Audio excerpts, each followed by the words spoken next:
نحمدہ ونصلی علی رسولہ الکریم اما بعد فاعوذ باللہ من الشیطان الرجیم بسم اللہ الرحمن الرحیم یا ایہا النبی قل لازواجک و بناتک و نساء المؤمنین ودنین علیہن من جلابیبہن۔ اے میرے پیارے نبی، آپ اپنی ازواج مطہرات کو بھی ارشاد فرما دیں اور اپنی بیٹیوں کو بھی ارشاد فرما دیں اور مسلمان عورتوں کو بھی ارشاد فرما دیں کہ جب تم اپنے گھروں سے باہر نکلو تو اپنی چادر کا ایک حصہ اپنے چہرے کے اوپر بھی ڈال لیا کرو، یعنی گھونگھٹ نکال لیا کرو۔ نبی پاک صلی اللہ علیہ وسلم کی ایک بیٹی جن کا نام تھا حضرت ام کلثوم رضی اللہ تعالی عنہا، ان کی وفات ماہ شعبان 9 ہجری کے اندر پیش آئی تھی۔ اور یہ یاد رکھیں، قرآن پاک سے نبی پاک علیہ السلام کی متعدد بیٹیاں ثابت ہیں، اور حدیث پاک سے اور اہل سنت کی اور اہل تشیع کی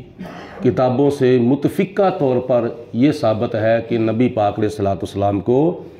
اللہ پاک نے حضرت خدیجۃ الکبریٰ رضی اللہ تعالی عنہا سے 4 بیٹیاں عطا فرمائی تھیں، اور 2 بیٹے حضرت خدیجۃ الکبریٰ رضی اللہ تعالی عنہا سے نبی پاک علیہ السلام کو اللہ تعالیٰ نے عطا فرمائے تھے، اور ایک بیٹا حضرت ماریہ قبطیہ سے حضور علیہ السلام کو اللہ تعالیٰ نے عطا فرمایا تھا۔ اور آپ کی اولاد میں 4 بیٹیاں ہیں اور 3 بیٹے ہیں۔ یہ اپنا عقیدہ خوب یاد رکھیں، نبی پاک علیہ السلام کی 4 بیٹیاں تھیں اور 3 آپ کے بیٹے تھے، اور جو 3 بیٹے تھے وہ بچپن میں ہی وفات پا چکے تھے، اور ان کا نام تھا حضرت قاسم اور حضرت عبداللہ اور حضرت ابراہیم۔ یہ 3 آپ کے بیٹے تھے جو بچپن میں ہی وفات پا گئے تھے، اور 4 آپ کی بیٹیاں تھیں۔ سب سے بڑی بیٹی حضرت زینب بنت مصطفیٰ، اور دوسری بیٹی آپ کی حضرت رقیہ بنت مصطفیٰ، اور تیسری آپ کی بیٹی حضرت ام کلثوم بنت مصطفیٰ، اور چوتھی آپ کی بیٹی مخدومہ کائنات حضرت سیدہ طیبہ طاہرہ فاطمہ الزہرا رضی اللہ تعالی عنہا بنت مصطفیٰ۔ یہ 4 بیٹیاں تھیں نبی پاک علیہ السلام کی، اور ان کا ضمن تعارف بھی سماعت فرما لیں۔ حضرت زینب بنت مصطفیٰ رضی اللہ تعالی عنہا، آپ کا نکاح آپ کے خالہ زاد بھائی حضرت ابو العاص بن ربیع کے ساتھ ہوا تھا، جو کہ حضرت خدیجۃ الکبریٰ رضی اللہ تعالی عنہا کی بہن حضرت حالہ کے بیٹے تھے۔ آپ کے خالہ زاد بھائی حضرت ابو العاص بن ربیع کے ساتھ حضرت سیدہ زینب بنت مصطفیٰ کا نکاح ہوا تھا۔ حضرت رقیہ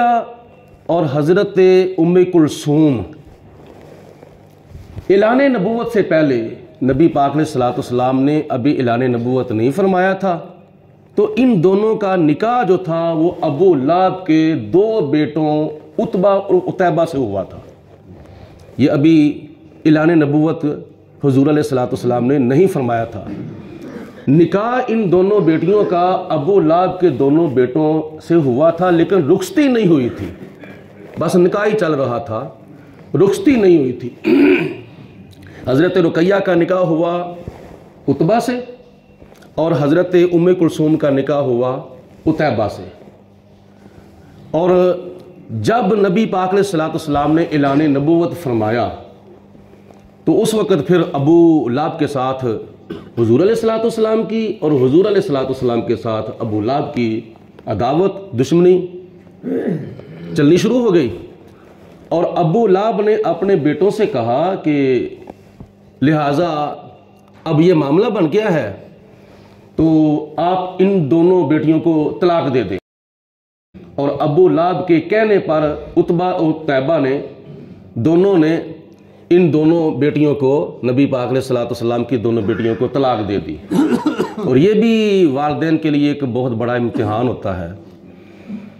جب نبی پاک علیہ الصلوۃ والسلام نے اعلان نبوت فرما دیا تو نبی پاک علیہ الصلوۃ والسلام نے اپنی 2 بیٹیوں کا نکاح حضرت عثمان غنی سے کر دیا تھا، یکے بعد دیگرے، کیونکہ ایک وقت میں 2 سگی بہنیں تو ایک نکاح میں نہیں آ سکتی، یہ اللہ تعالیٰ کا قانون نہیں ہے۔ ایک وقت میں 2 سگی بہنیں ایک مرد کے نکاح میں نہیں آ سکتی، ہاں یکے بعد دیگرے آ سکتی ہیں، ایک کے بعد دوسری۔ تو جب حضرت رقیہ رضی اللہ تعالی